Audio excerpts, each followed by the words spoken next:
Hello everyone, welcome to my YouTube channel judiciary journey. हम motor vehicle को complete कर रहे थे, तो उसी का ये सेकंड पार्ट है जिसमें हम चैप्टर 2 से लेके 5 तक कंप्लीट करेंगे। जो नोट्स मैं यूज़ कर रही हूँ वो आपको टेलीग्राम ग्रुप पे मिलेंगे, जिसकी लिंक डिस्क्रिप्शन बॉक्स में दे रखी, तो आप प्लीज़ वहाँ से ज्वाइन कर लें ग्रुप को और ये नोट्स ले लें, जिससे कि आपको रिविज़न करने में हेल्प होगी।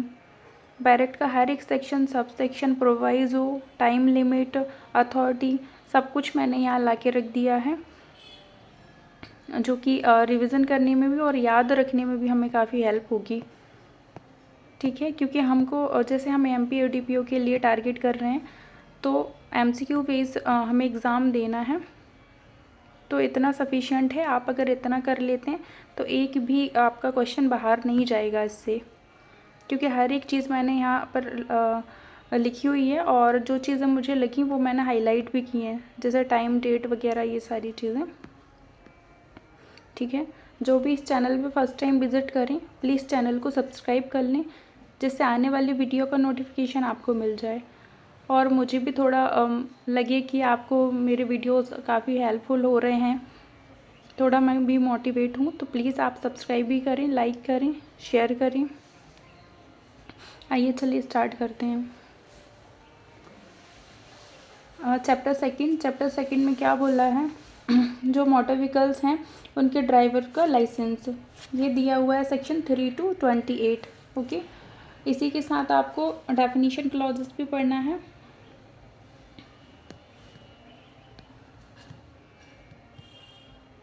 सेक्शन 2 का 9 पढ़ना है आपको, 2 का 9A पढ़ना है, 2 का 10 पढ़ना है और 2 का 19 पढ़ना है। ओके, 2 के 9 में बताया है, ड्राइवर्स को डिफाइन किया है, 2-9A में ट्रेनिंग वगैरह के बारे में बताया हुआ है और 2-10 में उनका लाइसेंस है, 2-9 में लर्निंग लाइसेंस है। ठीक है। सेक्शन 3 क्या बोलता है, ड्राइविंग लाइसेंस की आवश्यकता। जहाँ पर दिमाग लगाने की ज़रूरत है सिर्फ आप वहीं पर फोकस करिए, अदरवाइज़ जो सिर्फ वन लाइनर में हम याद रख सकते हैं तो उनको बस उतना ही पढ़ना है। ठीक है, जैसे सेक्शन 3 क्या बोलता है कि हमें ड्राइविंग लाइसेंस की आवश्यकता क्यों है ना, क्या नेसेसिटी है, तो इसमें आ जाएगा कोई भी व्यक्ति पब्लिक प्लेस पे मोटर व्हीकल नहीं चलाएगा। कब तक नहीं चलाएगा, जब तक कि उसके नाम में ड्राइविंग लाइसेंस ना हो या फिर उसने रेंट पे ना लिया हो मोटर व्हीकल। क्यों, क्योंकि उसे है ना ट्रांसपोर्ट व्हीकल के रूप में चलाना है, और जो कहाँ पर 75 के 2 में रेंट पे लिया हुआ है। ठीक है, अपने यूज़ के लिए रेंट पे लिया हुआ है या फिर ट्रांसपोर्ट व्हीकल के रूप में चलाने के लिए रेंट पे लिया हुआ है।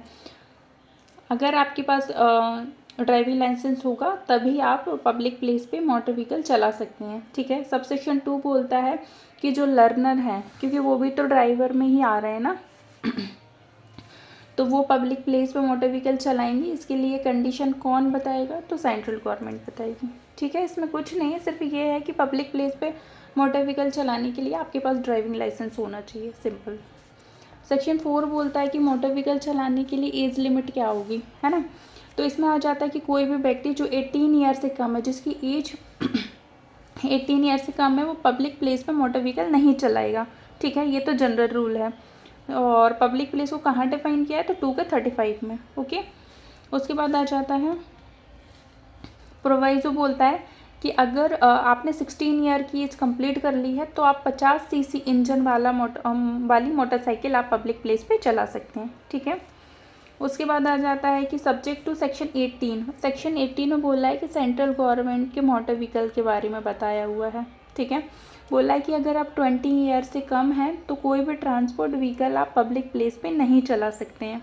ठीक है, तो आपको मोटर व्हीकल चलाना है जनरली, तो क्या होगा कि आपको 18 ईयर की एज कंप्लीट करना पड़ेगी, और अगर आपको ट्रांसपोर्ट व्हीकल चलाना है तो आपको 20 ईयर की एज कंप्लीट करना पड़ेगी। ठीक है, और जो लर्नर लाइसेंस के लिए, ड्राइविंग लाइसेंस के लिए आप एप्लीकेशन दोगे, उसमें आपको क्लास वगैरह डिस्क्रिप्शन देना होगा कि आपको किस प्रकार के मोटर व्हीकल के लिए ड्राइविंग लाइसेंस चाहिए है। ठीक है, और देखा जाएगा कि आप उसके लिए एलिजिबल हैं, तभी आपको लाइसेंस दिया जाएगा, अदरवाइज़ नहीं दिया जाएगा। हो सकता है कि आप मोटरसाइकिल चलाने के लिए हैं, चला सकते हैं, बट आप कार नहीं चला सकते, बस नहीं चला सकते हैं, तो वो सारी चीज़ें जब आप क्लास मेंशन करोगे तभी ये चीज़ देखी जाएगी कि आप कौन सा मोटर व्हीकल चलाने के लिए एलिजिबल हो। ठीक है, उसके बाद आ जाता है हमें कुछ नहीं, सेक्शन 4 में हमको सिर्फ एज लिमिट याद रखनी है, 18 ईयर, 20 ईयर, प्रोवाइसो याद रखना बस।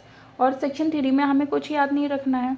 उसके बाद आ जाता है सेक्शन 5। सेक्शन 5 बोलता है कि responsibility owners of motor vehicle, मतलब कि जो मोटर व्हीकल हैं उनके ओनर्स हैं या फिर इंचार्ज ऑफ मोटर व्हीकल हैं, वो अगर सेक्शन 3 और 4 की कंडीशन पूरी नहीं होंगी, मतलब कि 3 में आपको ड्राइविंग लाइसेंस आपके पास नहीं है, 4 में एज आपके जो एज की रिक्वायरमेंट है वो आपकी पूरी नहीं हुई है, तो तब तक आप जो व्हीकल है आपका ना तो खुद चलाएंगे और ना ही उसे चलाने की परमिशन देंगे किसी और को। ठीक है, तो ये एक तरीके से रिस्पॉन्सिबिलिटी है ओनर्स के ऊपर। ओके, फिर आता है सेक्शन 6। सेक्शन 6 क्या बोलता है? रिस्ट्रिक्शन, ड्राइविंग लाइसेंस को होल्ड करने पर रिस्ट्रिक्शन है कि कौन होल्ड नहीं कर सकता है ड्राइविंग लाइसेंस, या फिर आप कब होल्ड नहीं कर सकते हो, है ना, कब नहीं रख सकते हो। तो सेक्शन 6 बोलता है कि ऑलरेडी आपके पास ड्राइविंग लाइसेंस है तो आप क्या क्या रख सकते हो, तो साथ में आप लर्नर लाइसेंस भी रख सकते हो, है ना। 18 में मतलब जो सेंट्रल गवर्नमेंट के व्हीकल हैं उनको चलाने का ड्राइविंग लाइसेंस रख सकते हो, और अगर डॉक्यूमेंट के थ्रू आपको ऑथराइज़ करा है किसी व्हीकल को रखने के लिए तो आप वो भी ड्राइविंग लाइसेंस रख सकते हो। और इनके अलावा कोई अदर आप ड्राइविंग लाइसेंस होल्ड नहीं करोगे। आपके पास ऑलरेडी ड्राइविंग लाइसेंस है तो आप लर्नर लाइसेंस रख सकते हो। 18 में जो सेंट्रल गवर्नमेंट के व्हीकल हैं उनको चलाने का ड्राइविंग लाइसेंस रख सकते हो, और 139 में अगर आप डॉक्यूमेंट्री तरीके से ऑथराइज हैं किसी व्हीकल को का ड्राइविंग लाइसेंस रखने का तो आप वो रख सकते हैं, अदरवाइज आप किसी और व्हीकल को चलाने का ड्राइविंग लाइसेंस नहीं रख सकते हैं। ठीक है, सबसेक्शन 2 बोलता है कि होल्डर से भिन्न पर्सन ना तो यूज़ करेगा ड्राइविंग लाइसेंस का और ना ही उसे रखेगा। ठीक है, मतलब कि जो होल्ड कर रहा है जिसके नाम में है वो, ठीक है, जिसके नाम में है ड्राइविंग लाइसेंस सिर्फ वही पर्सन यूज़ कर सकता है, दूसरा नहीं। और सबसेक्शन 3 बोलता है कि एग्जिस्टिंग जो लाइसेंस है उसमें आप न्यू व्हीकल जुड़वा सकते हैं। मान लो क्या नाम से आपके पास मोटर 4 व्हीलर का है ना, तो 4 व्हीलर चलाने का है तो आप उसमें और व्हीकल वगैरह ऐड करवा सकते हो। जो ऑलरेडी आपके पास ड्राइविंग लाइसेंस है आप उसमें अदर क्लास के जो व्हीकल्स हैं उनको चलाने का भी उसी एक ही लाइसेंस में आप ऐड करवा सकते हो। ठीक है, सेक्शन 7 बोलता है restriction on the granting learning licence. ठीक है, तो लर्निंग लाइसेंस कहाँ पर है? 219 में इसको डिफाइन किया है। ठीक है, और ग्रांट करने के लिए मना कर रहे हैं यहाँ पर, मतलब कि रिस्ट्रिक्शन लगा रहे हैं सेक्शन 7 में। तो सेक्शन 7 क्या बोलता है कि जो लाइसेंसिंग अथॉरिटी है,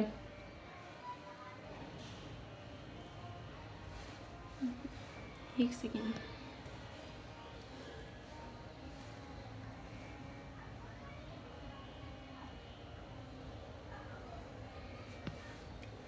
लाइसेंसिंग अथॉरिटी वो है ना किसी भी मोटर व्हीकल को ट्रांसपोर्ट व्हीकल के रूप में चलाने की परमिशन नहीं देगी जब तक कि आपके पास लाइट जो मोटर व्हीकल है उसे चलाने का 1 ईयर से मतलब 1 ईयर से आप ड्राइविंग लाइसेंस होल्ड नहीं किया है। मतलब कहने का क्या मतलब है इसका, एक सेकेंड रुकना, ये बोल रहा है कि जो लाइसेंसिंग अथॉरिटी है वो आपको कोई भी जो आपके पास मोटर व्हीकल है जो कि आप जिसका ड्राइविंग लाइसेंस होल्ड करते हो वो एज अ ट्रांसपोर्ट व्हीकल चलाने के लिए आपको परमिशन नहीं देगी या फिर लाइसेंस नहीं देगी जब तक कि आपने कोई लाइट मोटर व्हीकल है उसको चलाने का 1 साल तक आपने ड्राइविंग लाइसेंस होल्ड ना किया हो। मतलब कि 1 साल से आपके पास ड्राइविंग लाइसेंस है उसे चलाने का। ठीक है, इसका प्रोवाइज़ो क्या बोलता है? इसका प्रोवाइज़ो बोलता है कि सबसे फर्स्ट अप्लाई नहीं होगा, कहाँ नहीं होगा? ई रिक्शा और ई गाड़ी पे नहीं होगा, जो कहाँ पर देखा अपन ने तो 2A में। ठीक है, फिर सबसेक्शन 2 बोलता है कि 18 ईयर से कम एज वाला पर्सन है अगर वो बिना गियर वाली साइकिल चलाने का जिसके पास लर्निंग लाइसेंस है। ठीक है, जैसे कि 18 ईयर हमने देखा था कि 18 ईयर सेक्शन 4 में कि 18 ईयर एज जिसकी हो गई है वही पब्लिक प्लेस पे मोटर व्हीकल चला सकता है, ठीक है। लेकिन उसका प्रोवाइजो बोला था कि अगर आप 16 ईयर से कम है तो 50 सीसी वाली आप मोटरसाइकिल चला सकते हैं, ठीक है। तो यहाँ क्या बोला है, यहाँ बोला है कि 18 ईयर से कम आपकी एज है और आप बिना गियर वाली साइकिल चलाने का लर्निंग लाइसेंस रखते हो, तो जो आपके गार्जियन हैं उनकी रिटन कंसेंट से ही आप चला सकते हो, अदरवाइज़ नहीं चला सकते हो, ठीक है। तो आप है ना इसके साथ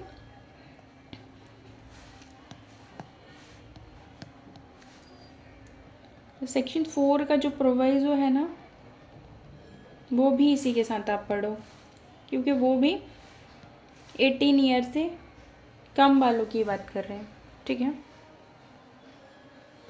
ये जैसे ये लिखा हुआ है कि भाई लर्निंग लाइसेंस है एक के पास, है ना, 20 का गार्जियन है, तो इनकी कंसेंट से ही आपको लर्निंग लाइसेंस ग्रांट किया जाएगा बिना गियर वाली साइकिल चलाने के लिए। फिर सेक्शन 8 बोलता है कि लर्निंग लाइसेंस जो है उसे ग्रांट 7 में मना कर रहे हैं, रिस्ट्रिक्शन बता रहे हैं, और 8 में ग्रांट कर रहे हैं, ठीक है। तो सेक्शन 8 क्या बोलता है कि सेक्शन 4 में जो डिस्क्वालिफिकेशन है वो आपकी डिस्क्वालिफिकेशन नहीं है, मतलब कि आप डिस्क्वालीफाई नहीं हो, ठीक है। मतलब वही एज लिमिट आपने कंप्लीट कर रखी है जितनी रिक्वायरमेंट है। तो जो ड्राइविंग लाइसेंस है वो आप धारण या प्राप्त करने के लिए डिस्क्वालीफाई नहीं हो सेक्शन 4 के अकॉर्डिंग, ठीक है। और सेक्शन 7 में आपने एप्लीकेशन दी है ना, क्यों, लर्निंग लाइसेंस लेने के लिए, है ना। कहाँ दी है, जहाँ आप निवास करते हो या फिर जहाँ पर आपका इंस्टीट्यूशन वगैरह स्कूल्स हैं जहाँ आप सीख रहे हो, ट्रेनिंग हो रही है सेक्शन 12 के अकॉर्डिंग, वहाँ आप एप्लीकेशन कर सकते हो उस जुडिक्शन में। और एप्लीकेशन फ़ीस वगैरह क्या होगी तो सेंट्रल गवर्नमेंट डिसाइड करेगी। उसके बाद एप्लीकेशन में आपको क्या क्या देना होगा, है ना। तो मेडिकल सर्टिफिकेट आपको देना पड़ेगा जो कि रजिस्टर्ड मेडिकल प्रैक्टिशनर है उसके साइन के साथ, ठीक है।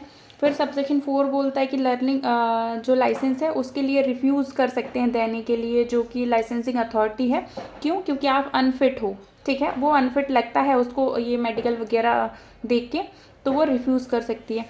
लेकिन इसका आई थिंक ये प्रोवाइज़ो ही है कि जो अडेप्टेड व्हीकल है, अडेप्टेड व्हीकल हमने कहाँ देखा था, 2 के 1 में देखा था। अडेप्टेड व्हीकल है उसके है ना अडेप्टिव व्हीकल को लिमिट में लर्निंग लाइसेंस ग्रांट कर सकते हैं, मतलब कि उसे चलाने के लिए लर्निंग लाइसेंस ग्रांट कर सकते हैं टाइम लिमिट के लिए, ठीक है। बस आप इतना याद रखना कि अगर लर्निंग लाइसेंस को रिफ्यूज़ कर दिया देने पे, क्यों, ग्राउंड है कि अनफिट है, तो अडेप्टेड व्हीकल चलाने के लिए बोल सकते हैं, ठीक है। अडेप्टेड व्हीकल हम देख लिया था कि वो फिजिकली इनकेपेबल हैं, जो लोग, उनके लिए डिज़ाइन किया जाता है, इस तरीके से बनाया जाता है कि वो उसको चला सकें, है ना। तो आप ये नहीं चला सकते बट वो तो दे सकते हैं।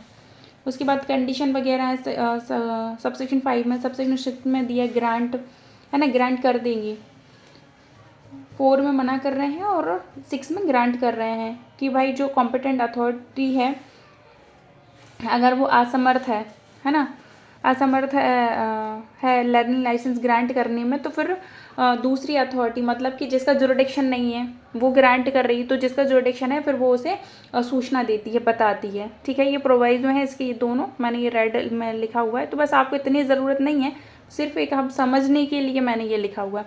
फिर आता है कि इलेक्ट्रॉनिक मोड में भी आप एप्लीकेशन वगैरह कर सकते हो, आवेदक की पहचान वगैरह हो सकती है ना। सबसेक्शन 7 बोलता है कि सेंट्रल गवर्नमेंट छूट दे सकती है, किससे, सबसेक्शन 3 में जो मेडिकल सर्टिफिकेट वगैरह से छूट दे सकती है, ठीक है, कि वो आप मत दो, या फिर सबसेक्शन 5 में जो कंडीशन वगैरह हैं उनसे छूट दे सकती है।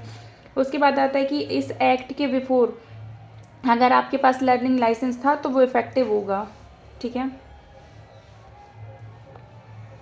फिर सेक्शन 9 बोलती है ड्राइविंग लाइसेंस को ग्रांट करने के बारे में बोलती है। सेक्शन 9 क्या बोलता है कि एनी पर्सन जो कि डिस्क्वालीफाइड नहीं है, ठीक है, तो वो एप्लीकेशन करेगा, एप्लीकेशन करेगा, ठीक है। एप्लीकेशन किसको करेगा, कहाँ पर करेगा, तो जहाँ पर मामूली तौर पे वो निवास करता है, या सेक्शन 12 में जहाँ ट्रेनिंग वगैरह हो रही है जिस इंस्टीट्यूशन में, तो वहीं उसी जुरिडिक्शन में वो करेगा। सबसेक्शन 2 बोलता है कि इसका फॉर्मेट क्या होगा, सेंट्रल गवर्नमेंट डिसाइड, मतलब बताएगी। इसका टेस्ट पास करना होगा तभी ग्रांट किया जाएगा आपको, ठीक है। जो टेस्ट होगा उसके लिए मेडिकल टेस्ट वगैरह, उसके बाद ही आपको ग्रांट किया जाएगा। फिर उसके बाद आता है कि ये टेस्ट की ज़रूरत नहीं है। कहाँ ज़रूरत नहीं है टेस्ट की? तो जहाँ पर कि आपके पास लाइसेंस एग्जिस्ट कर रहा है, ऑलरेडी जो लाइसेंस है आपके पास वो एक्सपायर हो गया और उसकी एक्सपायर डेट से 5 साल से ज़्यादा नहीं हुए, मतलब कि आज एक्सपायर हुआ है तो आज से 5 साल कंप्लीट हो गए हैं, मतलब 5 साल कंप्लीट हुए हैं 5 साल के भीतर, लेकिन उससे ज़्यादा नहीं हुए हैं। तो उस ड्यूरेशन में आप न्यू ड्राइविंग लाइसेंस के लिए एप्लीकेशन लगाते हैं, ठीक है, तो टेस्ट की ज़रूरत नहीं है। और सेक्शन 18 में ड्राइविंग लाइसेंस के लिए, मतलब कि जो सेंट्रल गवर्नमेंट है उसके व्हीकल वगैरह हैं उनके लिए ले रहे हो आप, या फिर भारत के बाहर कॉम्पिटेंट अथॉरिटी है, ठीक है, अथॉरिटी ने ना कंडीशन पे एप्लीकेशन 8(3) का पालन कर लिया। मतलब कि 8(3) में क्या था, मेडिकल सर्टिफिकेट, अगर कोई फॉरेन इंस्टीट्यूट वगैरह है वहाँ पर कॉम्पिटेंट अथॉरिटी ने अगर मेडिकल सर्टिफिकेट दिया है तो फिर आपको इस टेस्ट की ज़रूरत नहीं है, ठीक है। उसके बाद फिर क्या बोला है, उसके बाद बोला है अगर निसक्त या ख़तरनाक है, कॉम्पिटेंट अथॉरिटी ने 8(3) मेडिकल सर्टिफिकेट ये बताया कि अगर ज़्यादा खतरनाक या फिर निसक्त वगैरह है तो वो जो कॉम्पिटेंट अथॉरिटी ने 8(3) में मेडिकल सर्टिफिकेट दिया फिर वो आपको मतलब उसमें टेस्ट देना पड़ेगा अगर लगता है ये है तो, ठीक है। बस आप ये 3 पॉइंट याद रखिए, इतना बहुत है। उसके बाद प्रोवाइजो बोलता है कि जो अडेप्टेड व्हीकल्स वगैरह हैं उनको चलाने के लिए दिया जा सकता है। फिर सबसेक्शन 4 बोलता है कि जो ट्रांसपोर्ट व्हीकल हैं, ठीक है, जो ट्रांसपोर्ट व्हीकल हैं सेक्शन 12 में अगर प्रमाण पत्र वगैरह दिया है तो वो भी आपको देना पड़ेगा। और ये जो टेस्ट के बारे में बात की है ना यहाँ पर कि टेस्ट होगा तो 7 डेज़ में अगर एक बार फेल हो गए तो आप 7 दिन के भीतर भीतर दोबारा टेस्ट होगा, तो ये 7 दिन याद रखना आप। और 3 बार टेस्ट होगा और फिर उसके बाद बताता है कि 60 दिन में दोबारा टेस्ट होगा, ठीक है।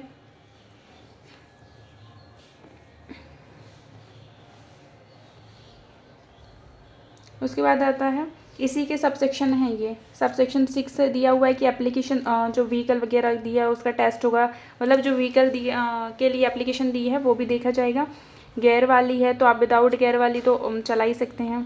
फिर आता है कि डिस्क्वालीफाइड नहीं है तो ग्रांट कर दिया जाएगा, ठीक है।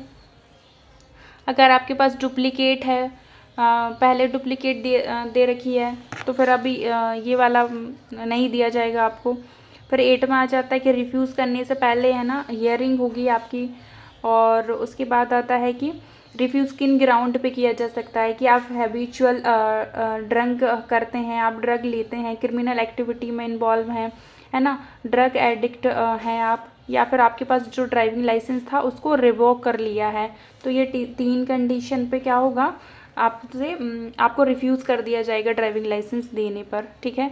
और इसकी अपील कर सकते हो आप कितने दिन में, तो विदिन 30 डेज़ में आप अपील कर सकते हो। और इस एक्ट के पहले अगर आपके पास ड्राइविंग लाइसेंस था तो इस एक्ट के बाद भी वो इन्फोर्स मतलब कि प्रवर्त में रहेगा, इफेक्ट में रहेगा, ठीक है।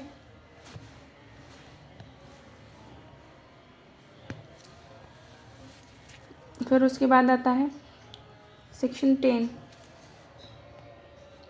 इसमें बोला है कि ड्राइविंग लाइसेंस के लिए आप जो एप्लीकेशन वगैरह लगाएंगे उसका फॉर्मेट क्या होगा और उसकी फ़ीस वगैरह क्या होगी, ठीक है। इसमें बोला है कि एक्सेप्ट 18 में क्या है, सेंट्रल गवर्नमेंट का जो मोटर व्हीकल है उनके लिए जो एप्लीकेशन लगा रहा है उसको छोड़ के आप लर्निंग लाइसेंस के लिए या ड्राइविंग लाइसेंस के लिए एप्लीकेशन लगाओगे तो उसके लिए फॉर्मेट वगैरह कैसा होगा जो सेंट्रल गवर्नमेंट बताएगी। और आप उसमें एक्सप्रेसली ये मेंशन करेंगे कि आपको किस क्लास ऑफ मोटर व्हीकल को चलाने के लिए लाइसेंस चाहिए, ठीक है। फिर सेक्शन 11 क्या बोलता है, सेक्शन 11 बोलता है कि एडिशनल टू ड्राइविंग लाइसेंस, मतलब कि जो ऑलरेडी ड्राइविंग लाइसेंस है उसमें आप न्यू व्हीकल्स को भी ऐड करा सकते हो, मतलब उनको चलाने के लिए आप उसी ड्राइविंग लाइसेंस में आप मतलब एक तरीके से ऐड करा के परमिशन ही है एक तरीके की।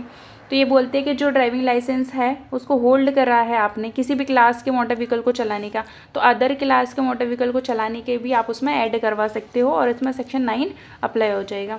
उसके बाद बोलता है कि प्रोवाइजो बोलता है कि जो लर्निंग लाइसेंस है, ठीक है, जो लर्निंग लाइसेंस है उसमें ना सेंट्रल गवर्नमेंट आइडेंटिफाई करेगी मतलब आइडेंटिफाई करेगी या वेरीफाई करेगी, मतलब जो रूल्स वगैरह बनाए उनको देने के लिए कि भाई दिया जाए या फिर नहीं, और व्हीकल्स वगैरह कौन से चलाने के लिए लर्निंग लाइसेंस वगैरह है तो वो सेंट्रल गवर्नमेंट देखेगी।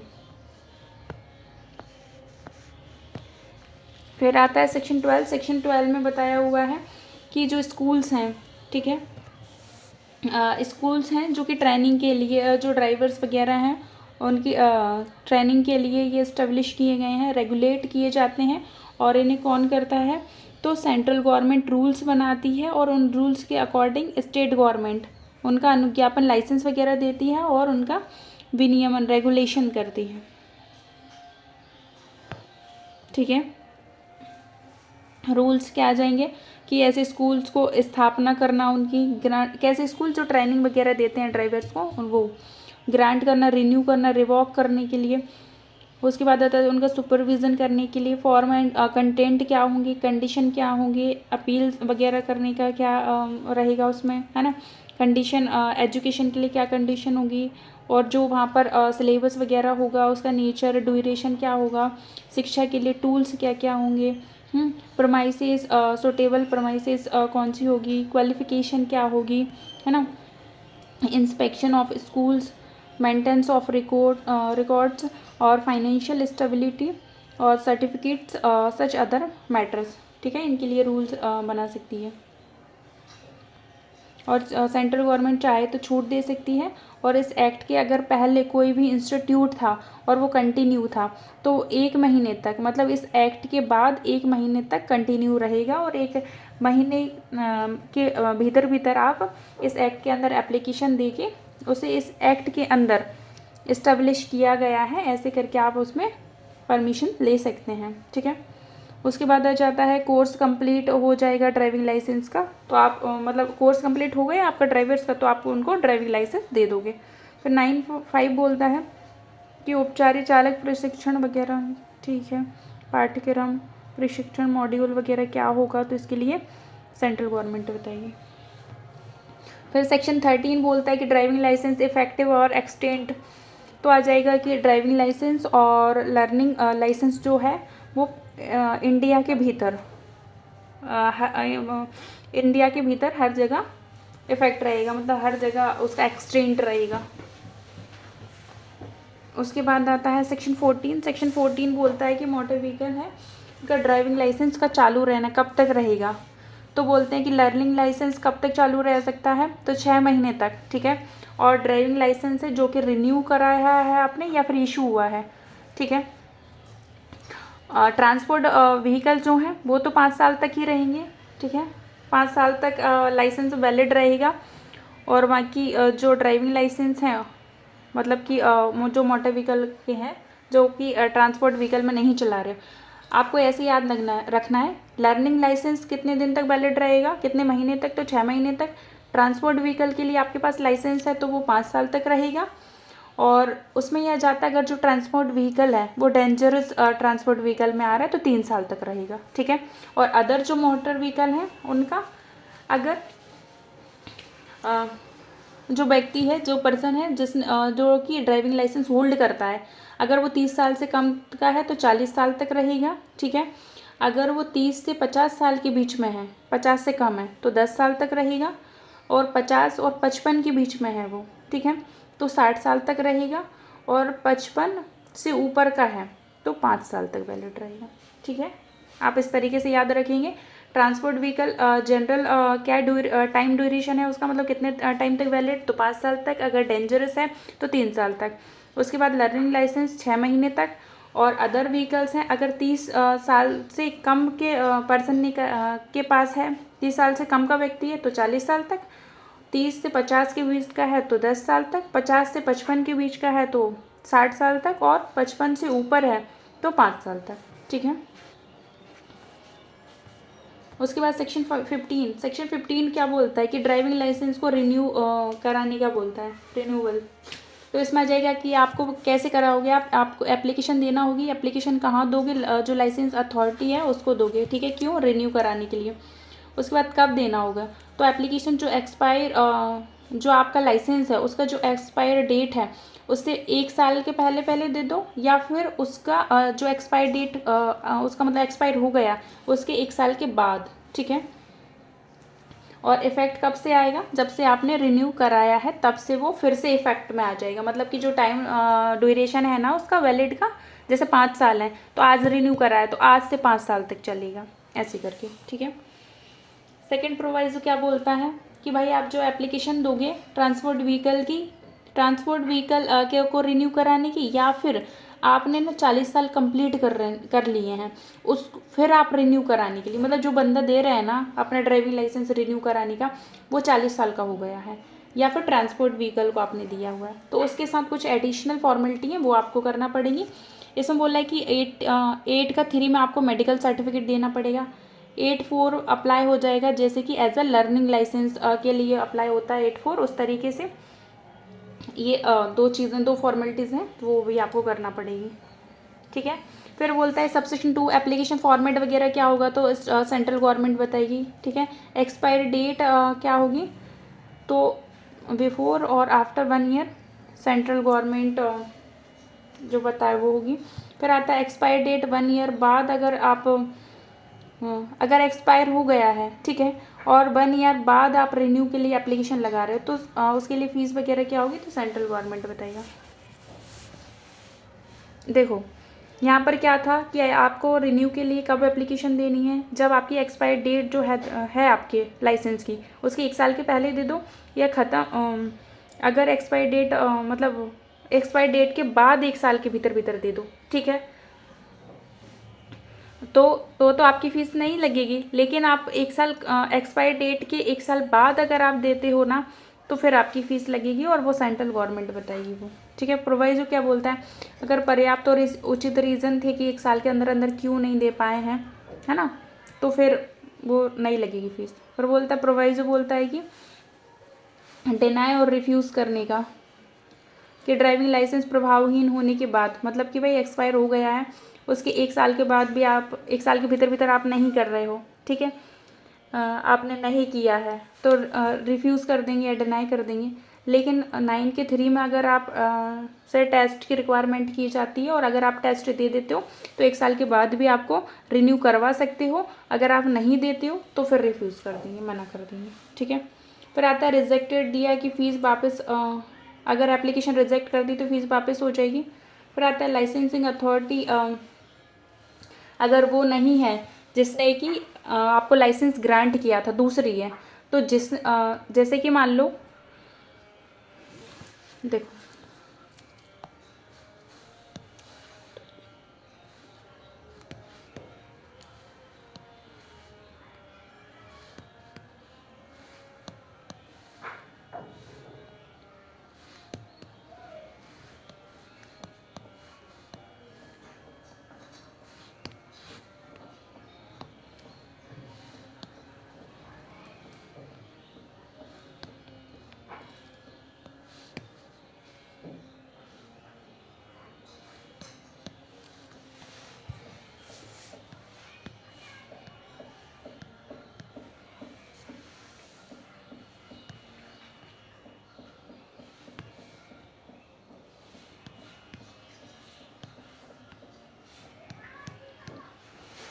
इसमें ये बोलता है कि जैसे ये है ना, ये लाइसेंसिंग अथॉरिटी इसने लाइसेंस ग्रांट किया था, सो हो क्या है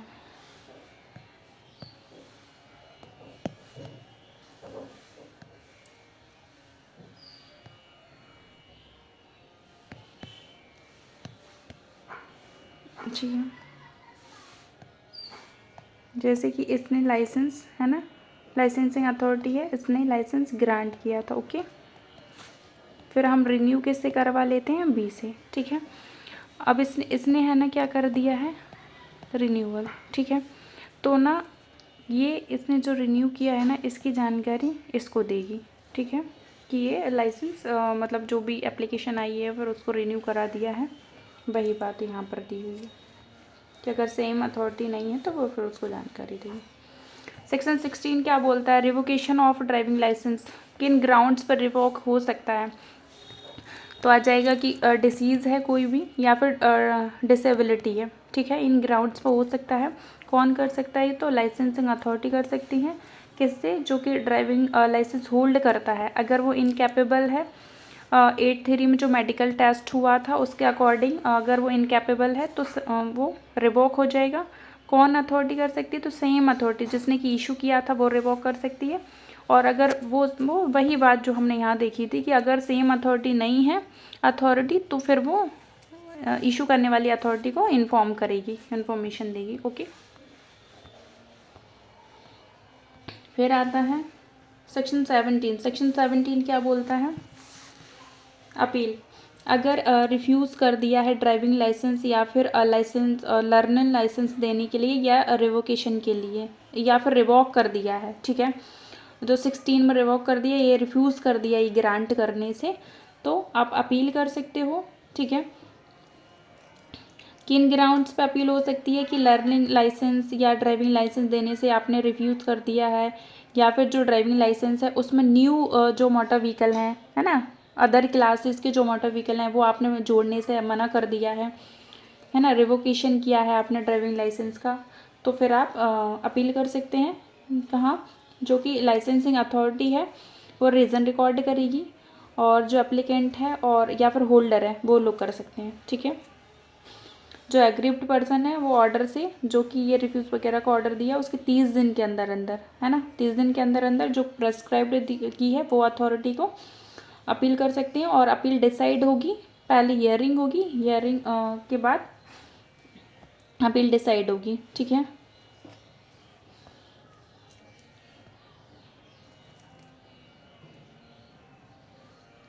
उसके बाद आ जाता है कि भाई जो अपीलेट अथॉरिटी है ना, उसने जो ऑर्डर दे गई अपील पे वो बाइंडिंग नेचर का होगा। किस पे? जिसने कि ये रिफ्यूज़ किया था, रिवॉक किया था, उस अथॉरिटी पे। फिर सेक्शन 18 क्या बोलता है? सेक्शन 18 बोलता है कि सेंट्रल गवर्नमेंट के जो मोटर व्हीकल हैं उनके लिए ड्राइविंग लाइसेंस। ओके, तो इसमें आ जाता है कि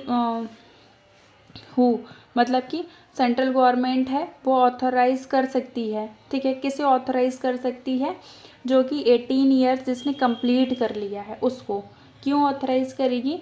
कि जो मोटर व्हीकल हैं, ठीक है, जो मोटर व्हीकल हैं किसके? सेंट्रल गवर्नमेंट की प्रॉपर्टी है, या फिर एक्सक्लूसिव कंट्रोल में है सेंट्रल गवर्नमेंट के, या फिर गवर्नमेंट यूज़ में आते हैं डिफेंस वगैरह की यूज़ में, जो कि अनकनेक्टेड एनी कमर्शियल पर्पस, जो कि किसी भी कमर्शियल पर्पस से कनेक्ट नहीं है। मतलब कि इनको हम क्या बोलेंगे? सेंट्रल गवर्नमेंट के मोटर व्हीकल हैं। ये सेंट्रल गवर्नमेंट किसी को ऑथराइज़ कर सकती है ऐसे पर्सन को जिसने कि 18 ईयर कंप्लीट कर लिए हैं, ठीक है।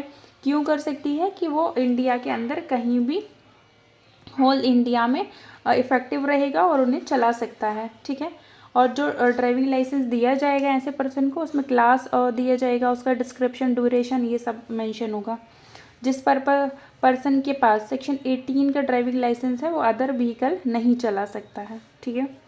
फिर आता है सेक्शन 4 बोलता है कि जो ड्राइविंग लाइसेंस है, ड्राइविंग लाइसेंस लाइसेंसिंग जो authority driving licence driving licence है वो लाइसेंस अथॉरिटी ने जो दिया वो स्टेट गवर्नमेंट मांग सकती है ऐसे ड्राइविंग लाइसेंस की जानकारी वगैरह, ठीक है।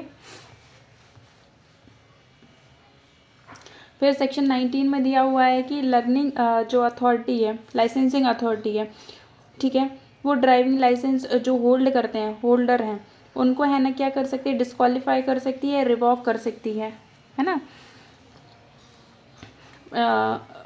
जब भी रिवॉक करेगी, डिस्क्वालीफाई करेगी, उन्हें अपॉर्चुनिटी देगी हियरिंग की, है ना, उनसे सेटिस्फाइड हो जाती है करके।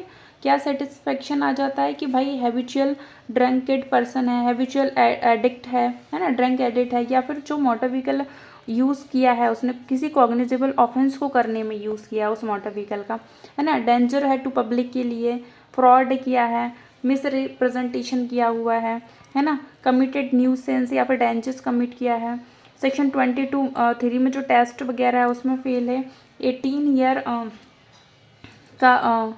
ईयर का से कम का है, और जो लर्निंग लाइसेंस उसके गार्जियन के नाम था और उसके गार्जियन नहीं रहे हैं, ठीक है।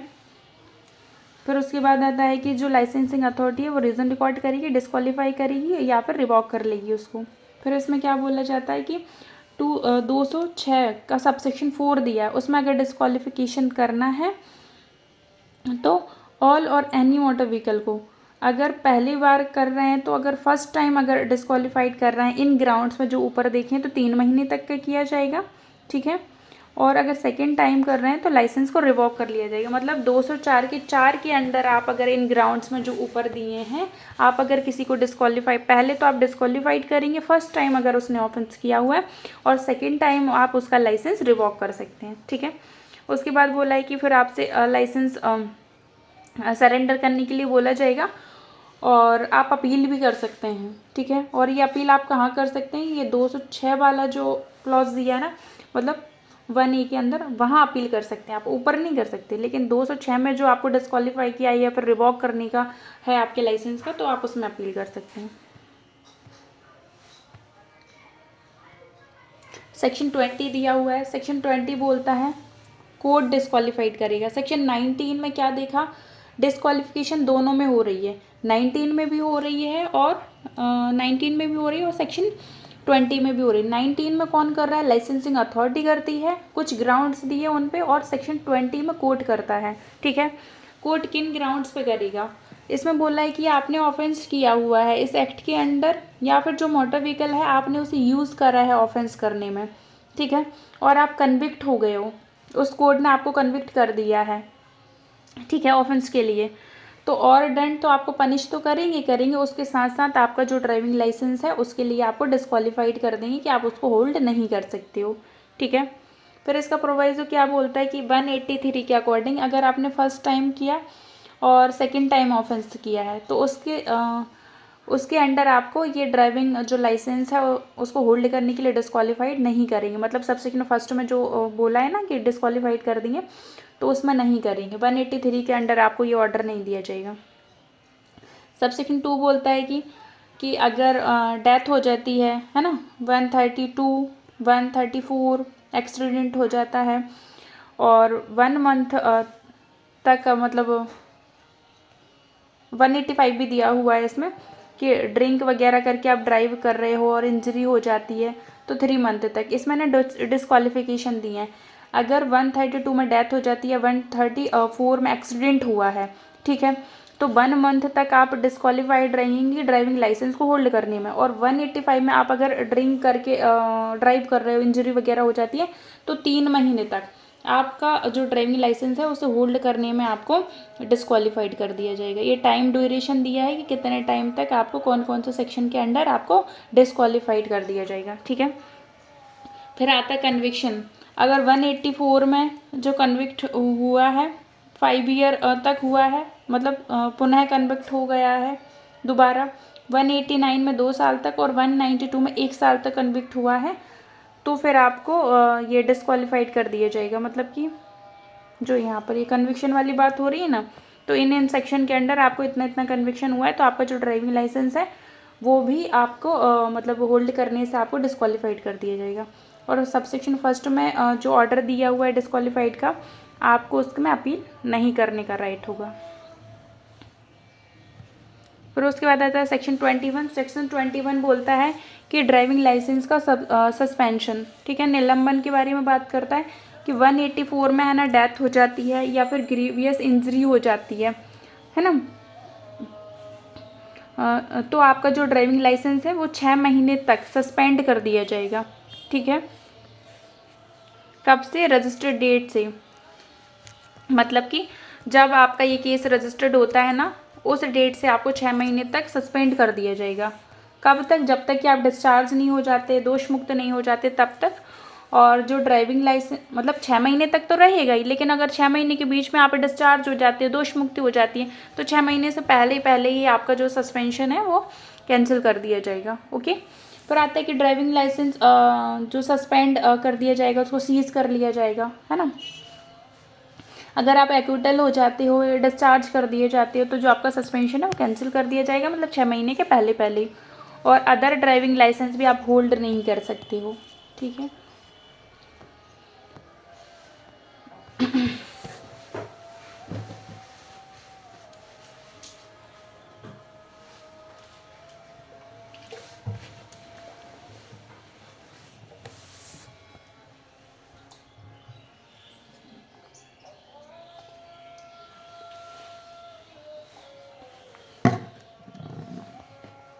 सेक्शन 22। सेक्शन 22 क्या बोलता है कि अगर आप कन्विक्ट हो जाते हो, है ना, कन्विक्शन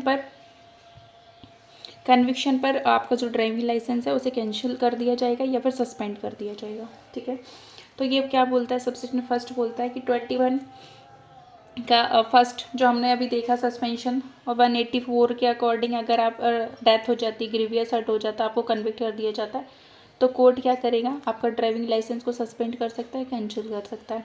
अगर आप 185 में दोबारा कन्विक्ट होते हैं तो आपका जो ड्राइविंग लाइसेंस है उसे कैंसिल कर दिया जाएगा, और ये शैल है, ठीक है, मतलब कर ही दिया जाएगा। ओके, उसके बाद फिर आ जाता है ड्राइविंग लाइसेंस जो होल्डर है उसको कस्टडी में ले लिया जाएगा, और जो ड्राइविंग लाइसेंस होल्ड करने का है या फिर उसे प्राप्त करने का है, तो कब तक नहीं होल्ड कर सकता, नहीं ले सकता है, जब तक कि सस्पेंशन पीरियड चल रहा है या फिर कैंसिल कर दिया उसे, जब तक ये प्रवृत्त में तब तक वो विवर्जित होगा, मतलब कि रिस्ट्रिक्ट होगा, नहीं ले सकता है, होल्ड नहीं कर सकता है। फिर आता है सेक्शन 23। सेक्शन 23 बोलता है effect of disqualification order. Disqualification order कहाँ कहाँ दिया, 19 में लाइसेंसिंग अथॉरिटी ने दिया है और 20 में कोर्ट ने दिया है। ठीक है, जब तक ये डिस्क्वालीफाई ऑर्डर इफेक्ट में रहता है तब तक आप ड्राइविंग लाइसेंस इफेक्टिव नहीं रहेगा, जो आपका ड्राइविंग लाइसेंस है वो। ठीक है, और जब आपकी अपील पेंडिंग है, सेक्शन 20 का जो ऑर्डर है उससे जो है उसके अगेंस्ट में, तो जब तक जो अपील मुलतवी नहीं हो जाती है, निलंबित, जब तक अपील पेंडिंग है ना, तब तक का जो सस्पेंशन वगैरह है वो कंटिन्यू नहीं रहेगा। ठीक है, उसके बाद बोला जाता है section 3 disqualification order. Disqualification order दिया हुआ है कि उसमें रद्द या फिर परिवर्तन, तो विद इन 6 मंथ्स एप्लीकेशन के। सेक्शन 24 बोलता है इंडोर्समेंट के बारे में कि अगर आप कन्विक्ट हो गए हैं तो आपका जो ड्राइविंग लाइसेंस है वो कोर्ट मंगवाएगा और उसमें एक इंडोर्समेंट करेगा कि ये डिस्क्वालीफाइड है ये पर्सन, या फिर ये अब वैलिड नहीं होगा, इस तरीके का। ठीक है, 24 में। और 25 बोलता है कि उसको हटाया जाना, जब ऐसा पर्सन हकदार हो जाता है ना कि उसका जो इंडोर्समेंट हुआ है उसमें इंडोर्स किया है, पृष्ठांकन किया है कोर्ट ने या फिर अथॉरिटी ने, तो उससे वो मंगवाएगी ड्राइविंग लाइसेंस के लेकर आओ, 5 दिन के अंदर अंदर वो लेकर आएगा। ठीक है, और उस पैसे वो हटा देंगे। ठीक है, ये और उसको नया ड्राइविंग लाइसेंस इशू कर दिया जाएगा। और इसमें बोला है कि अगर जो इंडोर्समेंट हुआ है 3 साल के भीतर भीतर दोबारा इंडोर्स नहीं होगा उसका, मतलब दोबारा उसी ड्राइविंग लाइसेंस पे नहीं होगा। और इसमें है ना 3 साल के बाद आपको 5 रुपये की फ़ीस दे के जो आपका ड्राइविंग लाइसेंस है जिसमें कि इंडोर्समेंट हो रखा है उसे आप सरेंडर कर देंगे और आपको नया ड्राइविंग लाइसेंस मिल जाएगा। ठीक है, फिर इसका प्रोवाइजो बोलता है कि 112 के अंडर अगर आपका जो ड्राइविंग लाइसेंस है उस पर इंडोर्स हुआ है तो 1 साल तक उस पर रहेगा, मतलब 1 साल तक रहेगा, उसके बाद आपको न्यू ड्राइविंग लाइसेंस मिल जाएगा। और उसके बाद प्रोवाइजो बोलता है, सेकंड प्रोवाइजो बोलता है कि अगर 3 साल या 1 साल के भीतर, है ना, 3 साल या 1 साल के भीतर ऐसा टाइम एक्सक्लूड कर दिया जाएगा जो कि डिस्क्वालीफाई पीरियड रहा है वो एक्सक्लूड कर दिया जाएगा, ये इसकी काउंट करने में 3 साल और 1 साल। ठीक है, उसके बाद फिर आता है सेक्शन 25A। 25A क्या बोलता है, ये 2019 में ऐड हुआ है। ये बोलता है national register of driving licensor, है ना, जो लाइसेंस होल्डर हैं वगैरह उनका एक नेशनल रजिस्टर रखा जाएगा जिसमें कि सेंट्रल गवर्नमेंट के थ्रू अथॉरिटी वगैरह वो रखेंगी, बताएगी सेंट्रल गवर्नमेंट, है ना, डेट वगैरह कब इशू किए हैं, कब रिन्यू किया है, रजिस्टर्ड नंबर क्या इफेक्टिव कब तक रहेंगे, है ना। हाँ, उसके बाद फिर आता है कि इसमें डाटा वगैरह सेंट्रल गवर्नमेंट बताएगी, वो डाटा रहेगा, है ना। स्टेट गवर्नमेंट हकदार हो सकती है कि वो सेंट्रल गवर्नमेंट का जो रजिस्टर वगैरह है वो देख सकती है। फिर सेक्शन 26 में बोला है कि स्टेट गवर्नमेंट भी एक ऐसा रजिस्टर मेंटेन करेगी ड्राइवर्स का।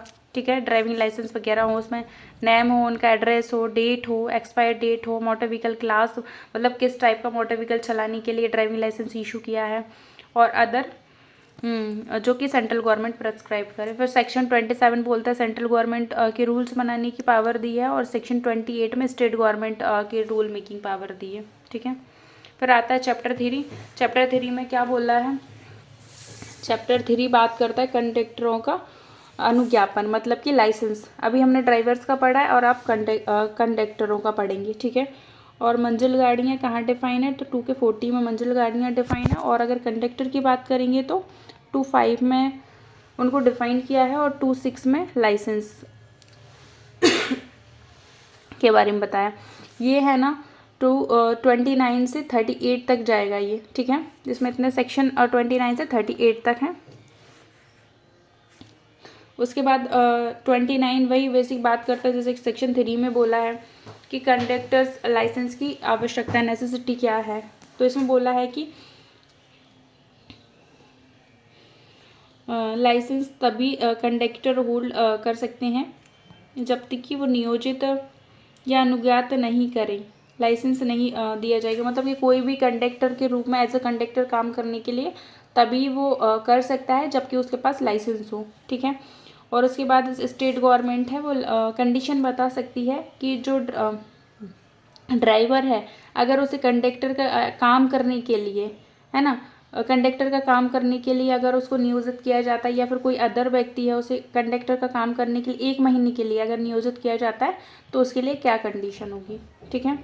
उसके बाद बोलता है सेक्शन 30 बोलता है कि कंडक्टर का जो लाइसेंस है उसे इशू करना। तो सेक्शन 30 बोला कि पहले आप एप्लीकेशन दोगे। किसको एप्लीकेशन दोगे? तो लाइसेंसिंग अथॉरिटी को। और एप्लीकेशन में क्या क्या लिखोगे? तो जो रूल्स वगैरह हैं उसके अकॉर्डिंग आप एप्लीकेशन दोगे। एप्लीकेशन में आपको मेडिकल सर्टिफिकेट देना पड़ेगा, प्लस 2 फोटो होंगे, वो भी न्यू। और उसके बाद आता है कि जो कंडक्टर का लाइसेंस है पूरे राज्य में प्रभावी होगा। और ड्राइविंग लाइसेंस इशू फीस जो है उसकी आधी फीस लगेगी उसके नवीनीकरण में। कंडक्टर लाइसेंस होगा ये। ठीक है। मतलब अगर आप रिन्यू वगैरह कराओगे तो आधी फीस लगेगी, और किसकी? जो कि आप इशू कराने के लिए जो फीस देते हो। सेक्शन 31 बोलता है कि भाई डिस्क्वालिफिकेशन क्या है? कंडक्टर लाइसेंस होल्ड नहीं कर सकते हो आप अगर आप 18 ईयर से कम हो। ठीक है। तो जो लाइसेंसिंग अथॉरिटी है वो आपको रिफ्यूज़ कर देगी कंडक्टर लाइसेंस देने से। मिनिमम क्वालिफिकेशन नहीं है आपके पास, मेडिकल फिजिकली आप फिट नहीं हो, है ना। प्रीवियस जो कंडक्टर लाइसेंस आपके पास था वो रिवॉक हो रखा है, तो ये 3 ग्राउंड पे आपको रिफ्यूज़ कर दिया जाएगा। सेक्शन 22 बोलता है रिवॉक करने का। तो लाइसेंसिंग अथॉरिटी के पास रीज़न टू बिलीव है कि कंडक्टर जो लाइसेंस होल्ड कर रहे हो आप किसी रोग से या फिर निशक्तता से ग्रस्त हो, अनफिट हो चुके हो, तो आपका जो कंडक्टर लाइसेंस है उसको रिवॉक कर लिया जाएगा। प्रोवाइजो बोलता है कि ऑडी अल्ट्रम पार्टम आपको अपॉर्चुनिटी देगी, आपको सुनवाई का अवसर दिया जाएगा। उसके बाद सेक्शन 33 बोलता है कि जो रिफ्यूज़ किया है ना, उससे अपील। 33 में इसमें बोला जाता है कि रिफ्यूज़ और अपील। अगर आप रिफ्यूज़ कर देते हो क्या ये इशू करने से, कंडक्टर लाइसेंस इशू नहीं करती है लाइसेंसिंग अथॉरिटी, या फिर रिन्यू करने से रिफ्यूज़ कर देती है या रिवॉक कर देती है, तो रीज़न लिखित में देगी कि वो ऐसा क्यों कर रही है। और उसके बाद अपील कर सकते हैं 30 दिन के भीतर भीतर जो एग्रीव्ड पर्सन है वो अपील कर सकता है। ठीक है।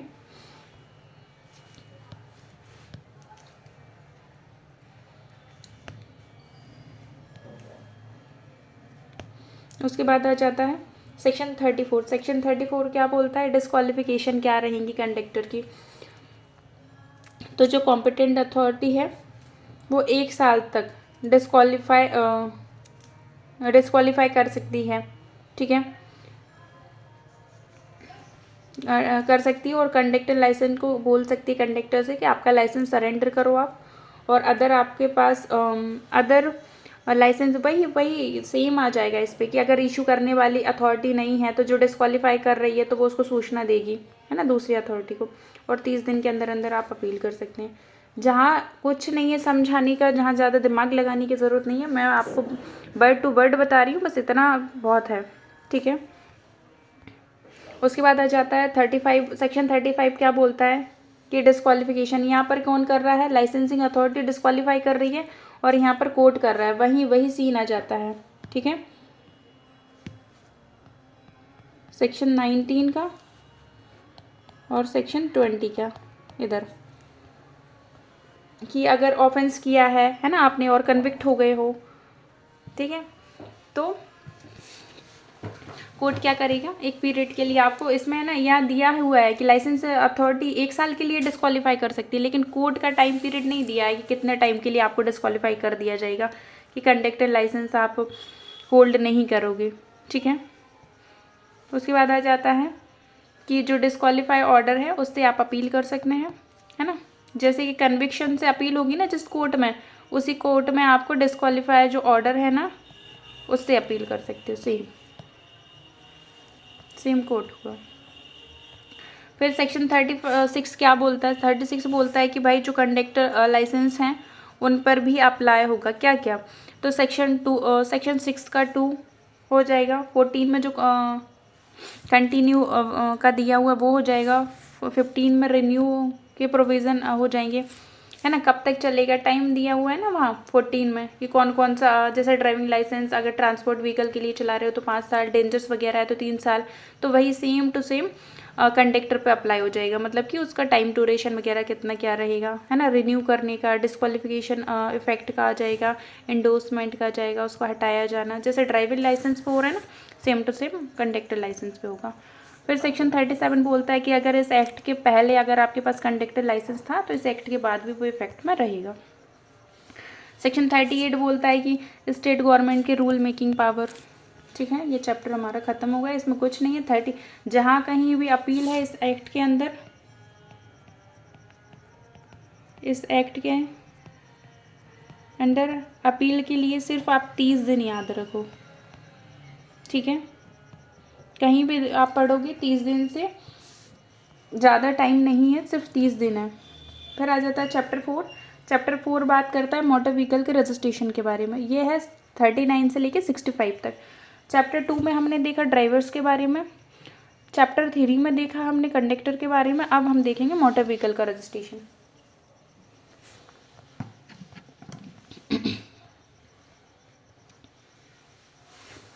सेक्शन 39 वही बोल रहा है जो अभी तक हम देख रहे हैं कि फर्स्ट सेक्शन इनका जो बोल रहा था कि नेसेसिटी, मोटर व्हीकल का रजिस्ट्रेशन कराने के लिए नेसेसिटी क्या है, तो उसके लिए अगर आपको पब्लिक प्लेस पे, है ना, यानी अदर प्लेस पे, ठीक है, पब्लिक प्लेस पे या अदर प्लेस पे अगर आपको कोई भी मोटर व्हीकल चलाना है, ड्राइव करना है, तो आपके पास रजिस्टर्ड मोटर व्हीकल होना चाहिए, ठीक है। मतलब कि जो मोटर व्हीकल है उसका रजिस्ट्रेशन मैंडेटरी है, तभी आप चला सकते हो। लेकिन इसका प्रोवाइजो बोलता है कि जो डीलर्स हैं, है ना, जो डीलर्स हैं उनके पोजीशन में जो मोटर व्हीकल है उसको आप रजिस्ट्रेशन कराना मतलब अप्लाई नहीं होगा, क्योंकि उनके पास तो वो तो खुद ये काम कर रहे हैं, तो उनके पास जो है वो ज़रूरी नहीं है कि हर एक को वो रजिस्टर्ड करा के रखें, ठीक है। तो डीलर्स पे लागू नहीं होगा। फिर उसके बाद आ जाता है सेक्शन 40, बोलता है वेयर, कि आपको रजिस्ट्रेशन कहाँ कराना होगा, ठीक है। तो बोलता है कि स्टेट अथॉरिटी है, आप उसका जो रजिस्ट्रेशन अथॉरिटी है आप वहाँ कराई जहाँ की आप रहते हैं या फिर बिजनेस करते हैं। फिर आता है सेक्शन 41, बोलता है हाउ, कैसे होगा। तो इसमें आता है कि आपको एक एप्लीकेशन देना पड़ेगा, है ना, एक फॉर्मेट जो मैनर बताया है स्टेट गवर्नमेंट में, उस फॉर्मेट में आपको क्या नाम से एप्लीकेशन देना होगी, ठीक है। और न्यू मोटर व्हीकल एप्लीकेशन जो है डीलर्स के लिए, डीलर वगैरह हैं जैसे कि वो दे रहे हैं, मतलब बेच रहे हैं अपना कोई भी मोटर व्हीकल वगैरह, तो वो लोग भी एप्लीकेशन दे सकते हैं किसके पास, जो कि रजिस्ट्रिंग अथॉरिटी है, वो सर्टिफिकेट वगैरह इशू कर देगी, एंट्री कर लेगी जो कि सेंट्रल गवर्नमेंट का रजिस्टर रखा है, और उसमें बैच नंबर जो कि सेंट्रल गवर्नमेंट प्रेस्क्राइब्ड करे वो बैच नंबर भी आपको इशू कर देगी।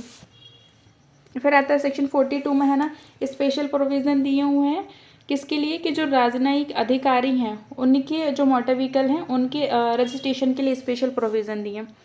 फिर आता है सेक्शन 43। सेक्शन 43 में बोला है कि जो मोटर व्हीकल है उनका रजिस्ट्रेशन, मतलब कि टेम्परेरी रजिस्ट्रेशन के बारे में बोला है 43 में, ठीक है।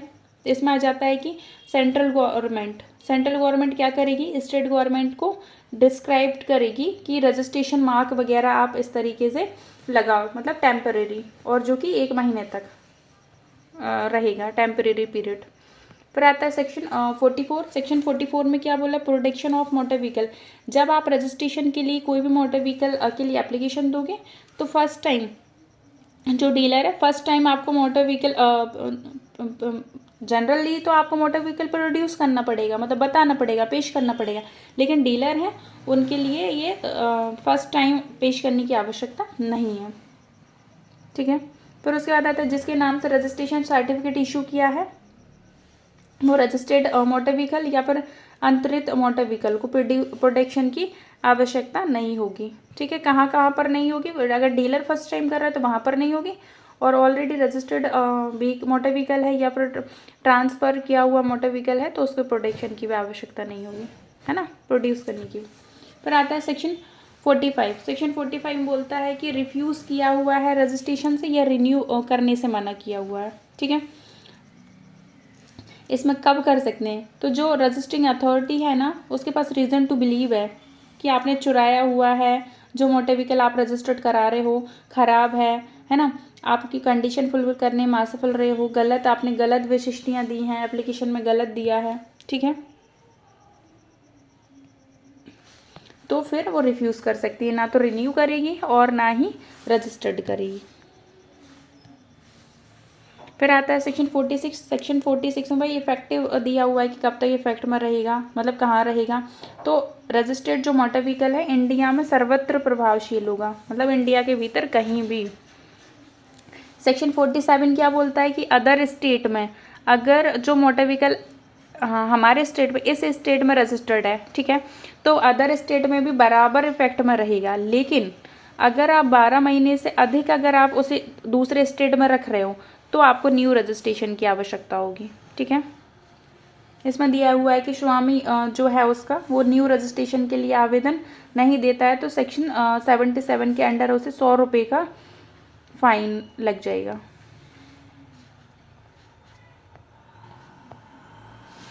उसके बाद आ जाता है कि सेक्शन 48 में एनओसी के बारे में बात करता है, नॉन ऑब्जेक्शन सर्टिफिकेट के बारे में। इसमें बोला जाता है कि आप है ना एप्लीकेशन दे रहे हो कहाँ पर, सेक्शन 47 के फर्स्ट में न्यू रजिस्ट्रेशन के लिए, या फिर अदर स्टेट में आप ट्रांसफ़र कर रहे हो मोटर व्हीकल तो साथ में आपको एनओसी भी देना पड़ेगी सेक्शन 50 के 1(1) के अकॉर्डिंग, ट्रांसफ़र ऑफ ओनरशिप जो है उसके अकॉर्डिंग, कि भाई मुझे कोई ऑब्जेक्शन इसमें नहीं है, मेरे सारे, कैसी एनओसी दोगे, सारे ड्यूज क्लियर हैं, है ना, रजिस्टरिंग अथॉरिटी के पास से सर्टिफिकेट वगैरह आपने ले रखे हैं। फिर आता है कि विद इन 30 डेज में आप इन्फॉर्म करोगे कि आप जो एनओसी है वो उसे रिफ्यूज़ या ग्रांट इशू नहीं कर रहे हो, है ना। 30 डेज में आपने इन्फॉर्म नहीं किया तो माना जाएगा कि आपने एनओसी दे दी है, मतलब दे दिया हुआ है, नॉन ऑब्जेक्शन सर्टिफिकेट आपको ग्रांट हो गया, इशू हुआ है। फिर आता है रजिस्टर्ड जो अथॉरिटी है वो पुलिस से एनओसी देने से पहले एक पुलिस से रिपोर्ट मांगेगी कि हो सकता है कोई थेफ्ट वगैरह तो नहीं की रखी है, ये सब। फिर आता है सेक्शन 49। सेक्शन 49 में बोलता है कि एड्रेस अमेंड करने की, कि जो आपने एड्रेस दिया हुआ है ना उसको है ना विद इन 30 डेज पते की सूचना अगर देने में आप असफल रहते हैं, ठीक है, तो 177 के अंडर आप पे कार्रवाई की जाएगी और 500 रुपये का फाइन दिया जाएगा, लगा दिया जाएगा आप पर। फिर आता है सेक्शन 50। सेक्शन 15 बोलता है ट्रांसफ़र ऑफ ओनरशिप। इसमें बोला जाता है कि 14 डेज़ के भीतर ट्रांसफ़र की सूचना आप रजिस्टर्ड अथॉरिटी को नहीं देते हैं, मतलब क्या जो आपने ओनर कोई भी मोटर व्हीकल आपने ट्रांसफ़र किया है और आप उसकी सूचना 14 दिन के अंदर अंदर नहीं देते हैं, है ना, और अगर आपने आउटसाइड स्टेट किया है तो जो 14 डेज़ की जगह पे आ जाएगा 45 डेज़ के भीतर आपको देना पड़ेगा, है ना। अगर आप नहीं देते हैं तो अंतरिति भी दे सकता है, ट्रांसफर नहीं दे सकता तो ट्रांसफ़र ही दे सकता है, 30 दिन के भीतर रिपोर्ट किसको, रजिस्टर्ड अथॉरिटी को करेगा। ठीक है। तो आप ये टाइम लिमिट याद रखना कि अगर ओनरशिप ट्रांसफ़र करते हो तो जनरली आपको 14 डेज़ का देना है, आउटसाइड स्टेट करते हो तो आपको 45 डेज़ का देना है, और अगर ट्रांसफ़र ही दे रहा है तो 30 डेज़ के अंदर अंदर देना है। ठीक है। फिर उसके बाद आ जाता है सेक्शन 51। सेक्शन 51 में बोलता है हायर परचेज एग्रीमेंट के बारे में, कि भाई जो मोटर व्हीकल है आप एप्लीकेशन लगा रहे हो किसके लिए, हायर परचेज एग्रीमेंट के लिए। ठीक है। मतलब जो मोटर व्हीकल आपने एग्रीमेंट किराए पर लिया है, एग्रीमेंट किया है हायर परचेज एग्रीमेंट के लिए, ठीक है, तो आप उसका रजिस्ट्रेशन के लिए भी तो एप्लीकेशन लगाओगे ना अथॉरिटी के पास, ठीक है। तो सर्टिफिकेट में आपको लिखना पड़ेगा कि जो मोटर व्हीकल आप जिसके लिए आप रजिस्टर्ड करा रहे हो ना, वो हायर परचेज के अंडर चल रहा है, ठीक है, मतलब आविक्रय करार पे चल रहा है।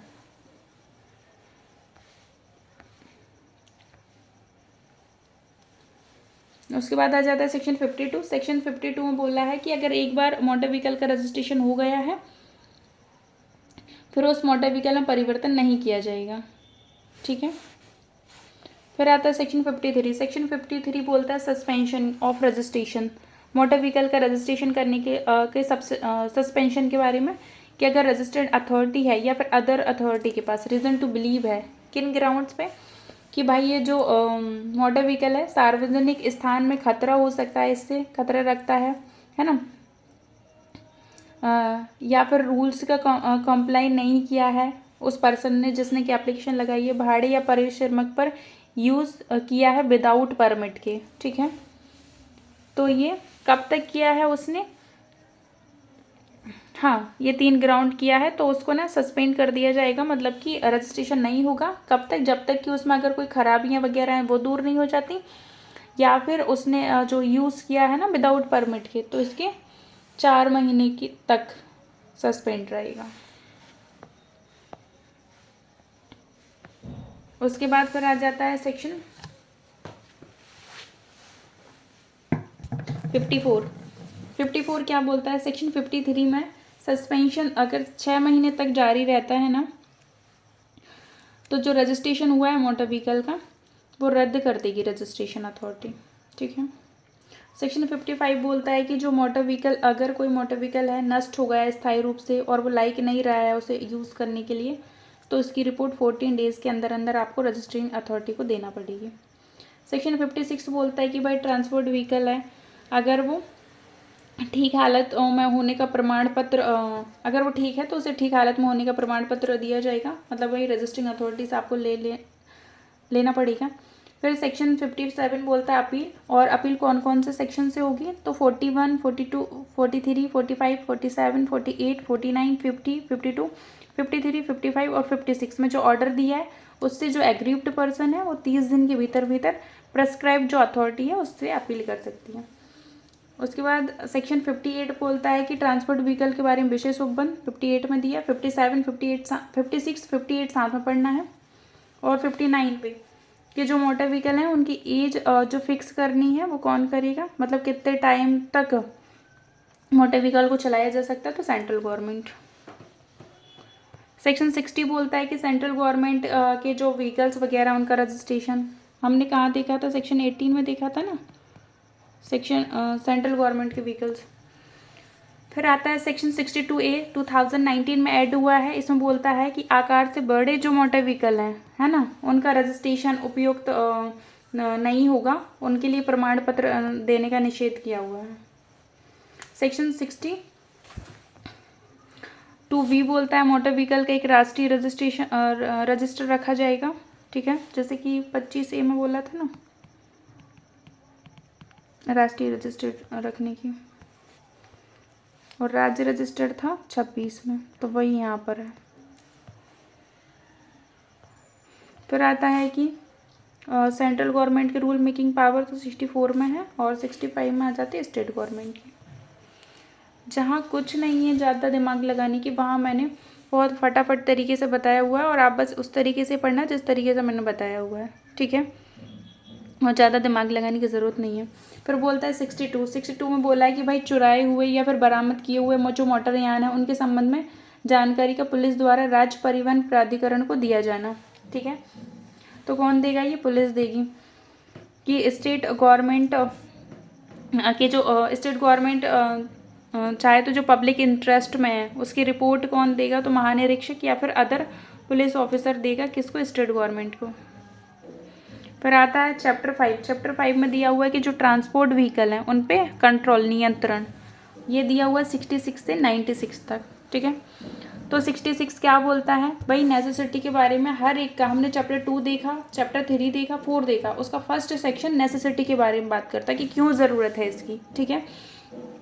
66 बोलता है नेसेसिटी, अगर मोटर व्हीकल है उसको ट्रांसपोर्ट व्हीकल की तरह यूज़ किया जा रहा है ना पब्लिक प्लेस पर, तो तो परमिट विदाउट परमिट के नहीं किया जाएगा। और परमिट कौन देगा, तो रीजनल जो अथॉरिटी है वो या फिर स्टेट अथॉरिटी है उसके द्वारा परमिट दिया जाएगा, तब आप किसी मोटर व्हीकल को ट्रांसपोर्ट व्हीकल के रूप में यूज़ कर सकते हो।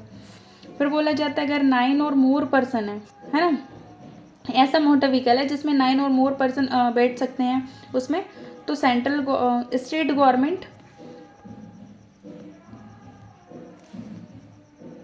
और वो स्टेट गवर्नमेंट का है, तो ये सेक्शन 66 लागू नहीं होगा उसमें। फिर आता है सेक्शन 66A, बोलता है 2019 में ऐड हुआ है। इसमें बोला जाता है नेशनल ट्रांसपोर्टेशन पॉलिसी के बारे में बात की जाती है। तो इसमें आ जाता है कि जो सेंट्रल गवर्नमेंट है वो बनाएगी ये पॉलिसीज़, है ना, राष्ट्रीय परिवहन स्कीम्स, नीतियाँ हैं, हाँ, तो वो कब बनाएगी, जो स्टेट गवर्नमेंट है या फिर अदर ट्रिब्यूनल्स हैं उनसे परामर्श लेने के बाद, ठीक है। फिर आता है सेक्शन 66B, बोलता है 2019 में ऐड हुआ है। ये बोलता है कि जो परमिट होल्डर हैं, है ना, जिनके पास ऑलरेडी परमिट है, अगर सेंट्रल गवर्नमेंट ने इस एक्ट के अंदर स्कीम्स वगैरह बनाई हैं तो वो स्कीम्स भी का भी वो बेनिफिट ले सकते हैं। स्कीम्स के अंदर भी वो जो बेनिफिट वगैरह हैं वो ले सकते हैं, भले ही उनके पास परमिट है, ठीक है, जो कि 67(1) और 88(1) के अकॉर्डिंग लाइसेंस होल्ड कर रखे हैं उन्होंने, और उनका परमिट भी रद्द नहीं होगा भले वो स्कीम्स का बेनिफिट ले रहे हैं। फिर आता है सेक्शन 67, बोलता है कि state government road transport control के लिए पॉलिसीज वगैरह बनाएगी। 68 बोलता है कि ट्रांसपोर्ट अथॉरिटी, एक परिवहन प्राधिकारी बनाया जाएगा, है ना, जिसमें है ना राज्य परिवहन प्राधिकरण होगा और क्षेत्रीय परिवहन प्राधिकरण होगा। राज्य परिवहन प्राधिकरण किसके द्वारा गवर्न किया जाएगा, तो स्टेट गवर्नमेंट के द्वारा, और क्षेत्रीय परिवहन प्राधिकरण क्षेत्रीय प्रशासक द्वारा। इसमें टोटल कितने मेंबर होंगे, तो एक अध्यक्ष होगा और 4 अन्य सदस्य होंगे। अध्यक्ष की क्वालिफिकेशन क्या होगी, तो उसे जुडिशियल एक्सपीरियंस होना चाहिए, ठीक है। इसमें होगा एक अध्यक्ष और 2 अन्य सदस्य, अध्यक्ष की सेम क्वालिफिकेशन है। और इसमें आता है कि कोई भी वो फाइनेंशियल इंटरेस्ट नहीं हो उनके पास, अगर वो वित्तीय हित ले लेते हैं तो वो डिस्क्वालीफाई हो जाएंगे। फिर आता है 69 से 72 स्टेज कैरिज के बारे में, परमिट के बारे में बात करते हैं, ठीक है। तो 69 में जनरल एप्लीकेशन देने के बारे में बात की है, ठीक है। 70 में भी एप्लीकेशन है, 73 में भी एप्लीकेशन है, 76 में भी एप्लीकेशन है। 70 में मंजिल गाड़ी की एप्लीकेशन है। 71 में क्या प्रोसीजर होगी, प्रोसीजर के बाद फिर ग्रांट करने का दिया है, ठीक है। 73, 74 में कॉन्ट्रैक्ट कैरिज के बारे में बात की है। 73 में आप एप्लीकेशन दोगे कॉन्ट्रैक्ट कैरिज के रूप में, जो मोटर व्हीकल चलाने हैं, ठीक है, उनके बारे में आप एप्लीकेशन दोगे और उसकी जो परमिट है उसका ग्रांट कर दिया जाएगा 74 में। 75 जनरल बात करता है कि जो मोटर टैक्सियों को किराए पर देने की जो स्कीम्स वगैरह हैं वो सेंट्रल गवर्नमेंट बनाएगी और उन्हें ऑफिशियल गजट में पब्लिश करेगी। फिर आता है 76 से 80 तक आपको एक साथ पढ़ना है। 76 बोलता है कि जो प्राइवेट सर्विस परमिट के लिए एप्लीकेशन देना 76 में। 77 में बोला है कि माल वाहन परमिट के लिए एप्लीकेशन। 78 बोलता है कि जो एप्लीकेशन दी है उसको कंसिडर करना। 79 में ग्रांट करना और 80 में प्रोसीजर। जो सेक्शन को हमें अंदर से नहीं पढ़ना है तो सुन के सिर्फ आपको क्या किसके बारे में बात कर रहे हैं उसकी हेडिंग आपको पता होना चाहिए। फिर सेक्शन 81 दिया हुआ है। 81 में बोला है कि जो परमिट है उसका ड्यूरेशन क्या होगा और रिन्यूअल। तो उसमें बोला है कि 87 में एक्सेप्ट 87 में जो टेम्परेरी परमिट दिए हैं या फिर 88 में स्पेशल परमिट दिए हैं उनको छोड़ के जो भी परमिट दिए जा रहा है रिन्यू किए जा रहे हैं उस डेट से 5 साल तक वैलिड रहेंगे। और आपको रिन्यूअल कब करवाना है, जबकि जो एक्सपायरी डेट है उसके एटलीस्ट 15 डेज़ के भीतर आप उनको रिन्यू करवा लो, ठीक है। 82 बोलता है ट्रांसफ़र ऑफ परमिट। तो जो ट्रांसपोर्ट अथॉरिटी है उसकी परमिशन के बिना आप परमिट को ट्रांसफ़र नहीं कर सकते, लेकिन इसका एक्सेप्शन आ जाएगा अगर होल्डर है जो कि परमिट होल्ड करता है, अगर उसकी डेथ हो जाती है तो उसका उत्तराधिकारी 3 महीने तक परमिट का यूज़ कर सकता है। 83 बोलता है रिप्लेसमेंट ऑफ व्हीकल्स, प्राधिकरण की अनुज्ञा से ही आप कर सकते हो। 84 बोलता है जनरल कंडीशन है सभी परमिट के लिए जो इस एक्ट में मतलब जो इस सेक्शन में जो इस चैप्टर में दिए हुए हैं, जहाँ जहाँ परमिट ग्रांट कर रहे हैं सबके लिए हैं ये जनरल। 85 बोलता है कि परमिट के लिए जो एप्लीकेशन वगैरह दी जाएगी तो उसका फॉर्मेट क्या होगा, फॉर्म क्या होगा। 86 बोलता है परमिट का रद्द किया जाना और निलंबन किया जाना। 87 में टेम्परेरी परमिट के बारे में बात की जाती है, ठीक है। इसमें वो आ जाता है कि रीजनल ट्रांसपोर्ट अथॉरिटी आ जाएगी या फिर स्टेट ट्रांसपोर्ट अथॉरिटी सेक्शन 80 की प्रोसीजर के बिना 4 महीने तक क्या कर सकते हैं कि जो ट्रांसपोर्ट टेम्परेरी परमिट दे सकते हैं। कितने दिन के लिए? 4 महीने के लिए। और इसमें आ जाता है कि अगर वाहकों की असाधारण परिस्थिति है तो रीज़न रिकॉर्ड करके 1 साल तक परमिट ग्रांट कर सकते हैं। फिर 88 क्या बोलता है कि स्पेशल परमिट कब दिए जाते हैं? आउटसाइड इंडिया, आपको आउटसाइड रीजन आपको अगर यूज़ करना है परमिट तो आपको स्पेशल परमिट दिया जाता है 88 के अंडर, ठीक है। तो ये इम्पोर्टेंट है 88 और टेम्परेरी परमिट 87। 89 अपील बोलता है कि स्टेट गवर्नमेंट का जो अपील ट्रिब्यूनल है ना, उसमें आप अपील कर सकती हो। और ये ट्रिब्यूनल कहाँ बनाया था हमने? तो 68 में बनाया था। आप मतलब 68 में जो ट्रिब्यूनल है ना, उसके ऑर्डर से आप अपील कर सकते हो। किसको? स्टेट गवर्नमेंट का जो अपील ट्रिब्यूनल है उसको। और जो अपील ट्रिब्यूनल में जो बैठेगा है ना, जो प्रिसाइडिंग ऑफिसर होगा वो डीजे की रैंक का होगा या फिर हाई कोर्ट का जज होने के लिए क्वालिफाई होगा वो, ठीक है। सेक्शन 90 में रिवीजन के बारे में बात करता है। तो रिवीजन कौन कर सकता है? राज्य परिवहन अपील प्राधिकरण कर सकता है, अधिकरण। एप्लीकेशन देना होगी 30 डेज के भीतर, ठीक है। और कॉन्डोनेशन ऑफ डिले भी है, 30 दिन के बाद भी अगर सफिशिएंट रीज़न है तो भी आपकी एप्लीकेशन आप दे सकते हो। फिर सेक्शन 91 से 96 हम साथ में पढ़ेंगे। 91 बोलता है ड्राइवर्स के जो काम के घंटे हैं वो कौन डिसाइड करेगा कि कितने घंटे तक ड्राइवर्स ड्राइविंग कर सकते हैं? तो मोटर परिवहन कर्मकार अधिनियम 1961 के अंडर किया जाएगा। 92 बोलता है लाइबिलिटी को रिस्ट्रिक्ट करने वाले जो कॉन्ट्रैक्ट हैं वो वॉइड होंगे, ठीक है। उसके बाद 93 बोलता है अभिकर्ता प्रचारक समूहक द्वारा जो लाइसेंस प्राप्त करना, ठीक है। उसके बाद आ जाता है 94 इम्पोर्टेंट है, जिसमें कि सिविल कोर्ट का जो जुरिडिक्शन है उसको बार करने के बारे में बोला है, ठीक है। उसके बाद 95 में बोला है कि स्टेट गवर्नमेंट रूल्स बना सकती है मंजिल गाड़ी और ठेका गाड़ी के लिए। और 96 बोलता है कि सेंट्रल गवर्नमेंट इस चैप्टर के अंडर रूल्स बना सकती है, ठीक है। तो इसमें ना 94 याद रखना आप। उसके बाद ड्राइवर्स काम के यार जनरली ये सेंट्रल गवर्नमेंट का ही आता है, बट ये एक्ट के अंडर मोटर परिवहन जो कर्मकार अधिनियम है उसके अंडर डिसाइड होंगे, ठीक है। ये हमारा चैप्टर 5 तक कंप्लीट हो गया है। अब आगे का जो 6, 7, 8 है वो उसका एक और पार्ट आएगा, मतलब 2 पार्ट में कंप्लीट हो जाएगा, ठीक है। जहाँ इन डेप्थ में पढ़ने की ज़रूरत है वहाँ मैंने थोड़ा इसको लिखा हुआ है, और जहाँ नहीं है ज़रूरत वहाँ मैंने सिर्फ इसके कीवर्ड लिखे हुए हैं, उससे ही हमारा MCQ सारे सॉल्व हो जाएंगे, ठीक है। अगर आपको ये लेक्चर पसंद आए तो प्लीज़ लाइक करें, शेयर करें और सब्सक्राइब करें, ठीक है। Thank you.